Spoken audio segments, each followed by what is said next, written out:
નમસ્કાર, શ્રીજી રસોઈમાં આપ સૌનું ખૂબ ખૂબ સ્વાગત છે। તો વડાપાઉં પણ ભૂલી જઈએ એવા આજે આપણે એકદમ ટેસ્ટી એવા સ્ટફ પરેઠા બનાવીશું। સાથે સાથે વડાપાઉંની સૂકી ચટણી પણ રેડી કરીશું। આ ચટણીને તમે ફ્રીજમાં 6 થી 7 મહિના સુધી આરામથી સ્ટોર પણ કરી શકો છો। તો આ કોમ્બિનેશન જે છે સ્ટફ પરાઠાનો અને ચટણીનો ખૂબ જ ટેસ્ટી લાગે છે। તો ચલો બનાવવાનું શરૂ કરીએ। તો સૌપ્રથમ કઢાઈમાં 2 ટેબલસ્પૂન જેટલું આપણે તેલ લઈશું।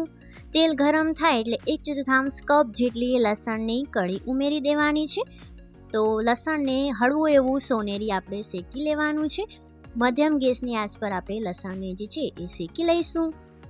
લસણ શેકાઈ જાય એટલે આ રીતે આપણે એક અલગ બોલમાં લસણને જે છે એ ટ્રાન્સફર કરી દઈશું।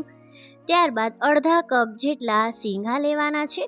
તો શીંગાને પણ આપણે સરસ ક્રિસ્પી થાય, ક્રન્ચી થાય ત્યાં સુધી આપણે મધ્યમ ગેસની આંચ પર શેકી લઈશું। તો 2 થી 3 મિનિટ જેવું લાગશે શીંગાને જે છે એ પ્રોપર શેકાતા। તો મેઝરમેન્ટને થોડુંક પ્રોપર ફોલો કરશો તો ચટણી જે છે એકદમ માર્કેટમાં મળે વડાપાઉં સાથે એવી જ બનશે। તો શીંગા જે છે એ શેકાઈ ગયા છે। તો બોલમાં જે છે આપણે શીંગદાણાને ટ્રાન્સફર કરી લેવાના છે। અડધા કપ જેટલા આપણે અહીં સૂકું ટોપરું લઈશું। તો સૂકા ટોપરાનું પાવડર કે છીણ જે છે માર્કેટમાં ખૂબ જ સરળતાથી મળી જાય છે। તો હળવું એવું ગુલાબી થાય ત્યાં સુધી આપણે શેકી લઈશું અને અલગ બોલમાં જે છે આપણે ટ્રાન્સફર કરી દેવાનું છે। ત્યારબાદ 1/4 કપ જેટલા આપણે સફેદ તલ લેવાના છે। તો તલ પણ સરસ ચટકે ત્યાં સુધી આપણે શેકી લઈશું। તલને શેકાતા વધારે સમય નથી લાગતો। તલ શેકાઈ જાય એટલે આપણે અહીં 1 ટેબલસ્પૂન જેટલું જીરું લેવાનું છે અને 1 ટીસ્પૂન જેટલી હિંગ લેવાની છે। બહુ જ સરસ સ્વાદ આવે છે, ખાસ ઉમેરજો। ગેસની આંચ જે છે આપણે બંધ કરી દઈશું અને ઠંડુ થવા દેવાનું છે આ બધું જ મિશ્રણ। અને જે આપણે અગાઉ બધું શેકી રાખ્યું એ પણ કઢાઈમાં જે છે સાથે ઉમેરી અને બધું જ જે છે ઠંડુ થવા દઈશું। તો આ મિશ્રણને આપણે રૂમ ટેમ્પરેચર પર આવવા દેવાનું છે।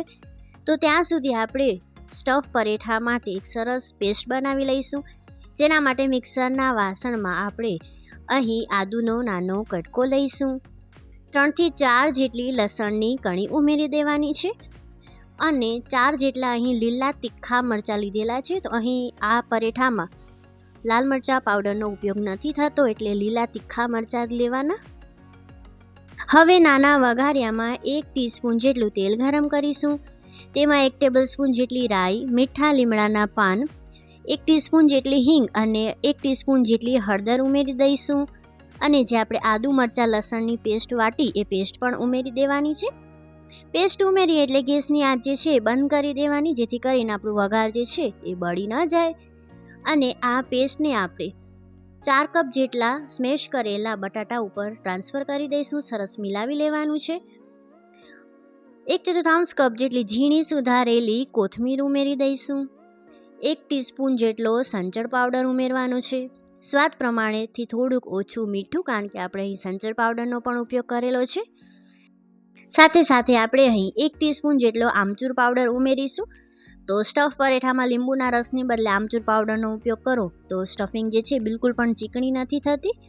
કોથમીર જે આપણે ઉમેરીએ એ કોથમીર પણ કોરી કરીને ઉમેરવાની, ભીની કોથમીર નહીં ઉમેરવાની। બધું જ સરસ આપણે મિક્સ કરી લઈશું। તો કોઈ પણ જાતના ગરમ મસાલા વગર આ સ્ટફિંગ એટલી ટેસ્ટી લાગે છે, તમે એકવાર ટ્રાય કરશો તો તમને વારંવાર બનાવવાનું મન થશે। તો અહીં ઘોયણા જે છે મેં બનાવી લીધેલા છે સ્ટફના। હવે લોટ બાંધવાના વાસણમાં 3 કપ જેટલો ઘઉંનો લોટ લીધેલો છે, જેમાં આપણે 2 ટેબલસ્પૂન તેલ અને સ્વાદ પ્રમાણે મીઠું ઉમેરી અને સોફ્ટ લોટ બાંધી લેવાનો છે પાણીની મદદથી। સ્ટફ પરાઠા બનાવતા સમયે જેટલો સોફ્ટ લોટ બાંધશો સ્ટફિંગ એટલી જ સરસ જે છે બધી તરફ ફેલાશે। તમે આ પરેઠા બનાવો, પનીર પરેઠા બનાવો, કોઈ પણ સ્ટફ પરેઠા બનાવો, એક વાતનું ખાસ ધ્યાન રાખવાનું, લોટ જે છે એકદમ સોફ્ટ બાંધવાનો। 1 ટીસ્પૂન જેટલું તેલ લઈ અને લોટને જે છે આપણે કેળવી કવર કરીને 10 મિનિટ જેવું રેસ્ટ આપી દઈશું। તો ચટણીનું મિશ્રણ જે છે એ ઠંડુ થઈ ગયું છે। તો મિક્સરના વાસણમાં ટ્રાન્સફર કરી દઈશું અને 5 ટેબલસ્પૂન જેટલું લાલ મરચું પાવડર ઉમેરવાનું છે। તો અહીં તીખું મરચું પાવડર જ લીધેલું છે, કશ્મીરી મરચું પાવડર નથી લીધેલું। જો તમને બહુ તીખું ખાવું ન ગમતું હોય તો તમે કશ્મીરી મરચું પણ ઉમેરી શકો છો। સ્વાદ પ્રમાણે મીઠું ઉમેરી દઈશું અને પલ્સ મોડમાં અથવા તો મિક્સરને ચાલુ બંધ કરીને ચટણી જે છે આપણી વાટી લેવાની છે. તો એકદમ સૂકી ચટણી બોમ્બે સ્ટાઇલ જે આપણે લગભગ લારી ઉપર ખાતા જ હોઈએ છીએ એ ચટણી જે છે એ રેડી થઈ ગઈ છે. આ ચટણીને તમે ફ્રીજમાં 6 થી 7 મહિના સુધી એરટાઇટ કન્ટેનરમાં સ્ટોર કરી શકો છો. હવે ઘોયણો લઈ લઈશું લોટનો અને સૂકા લોટની મદદથી આપણે વણી લેવાનું છે અને વચ્ચે જે આપણે સ્ટફિંગના ઘોડા વાર્યા એ મૂકી અને સ્ટફ કરી દઈશું. જો તમને આજની આ રેસીપી ગમે તો વિડીયોને લાઈક ચોક્કસથી કરજો. હજી સુધી ચેનલને સબસ્ક્રાઈબ ન કર્યું હોય તો ચેનલને સબસ્ક્રાઈબ પણ કરજો. બાજુમાં આપેલું બેલનું બટન જરૂરથી પ્રેસ કરજો જેથી કરીને આવી જ રેસીપીના નોટિફિકેશન્સ તમને સમયસર મળતા રહે. તો પરેઠાને આપણે આ રીતે વણી લેવાનું છે. તો ક્યારેક પણ તમને ચટપટું ખાવાનું મન થાય પણ તળેલું ખાવાની ઈચ્છા ન હોય તો આ રીતે વડાપાઉં સ્ટાઇલ તમે સ્ટફ પરેઠા બનાવશો તો એકદમ ટેસ્ટી લાગશે. તો પરેઠો વણાઈ જાય એટલે આપણે તવા ઉપર પરેઠાને જે છે એ શેકી લઈશું. તમને બટર ગમે તો બટર, ઘી ગમે તો ઘી, તેલમાં પણ તમે પરેઠાને જે છે એ શેકી શકો છો. તો અલટ પલટ કરી અને બંને તરફ આપણે તેલ અપ્લાય કરી ને પરેઠાને જે છે સરસ શેકી લેવાના છે. તે સાઈડમાંથી આપણે તેલ લગાવીશું જેથી કરીને પરેઠાની સાઈડ પણ જે છે એકદમ સરસ ક્રિસ્પી અને શેકાઈ જાય. તો બંને તરફ આપણે પ્રેસ કરતાં પરેઠાને જે છે એ શેકી લેવાનું છે. તો પરેઠો જે છે બંને તરફ શેકાઈ જાય એટલે સર્વિંગ ટ્રેમાં આપણે પરેઠો લઈ લઈશું. ઉપરથી હળવું એવું બટર પણ અપ્લાય કરીશું. ખૂબ જ ટેસ્ટી લાગે છે. અને જે આપણે ચટણી રેડી કરીશું કે એ ચટણી સ્પ્રિંકલ કરીશું. બહુ જ ટેસ્ટી લાગે છે. એકવાર ચોક્કસથી ટ્રાય કરજો. આશા રાખું છું તમને આજની આ રેસીપી પસંદ આવી હશે, ઉપયોગી લાગી હશે. ફરી મળીશું એક નવી રેસીપી સાથે. ત્યાં સુધી આવજો.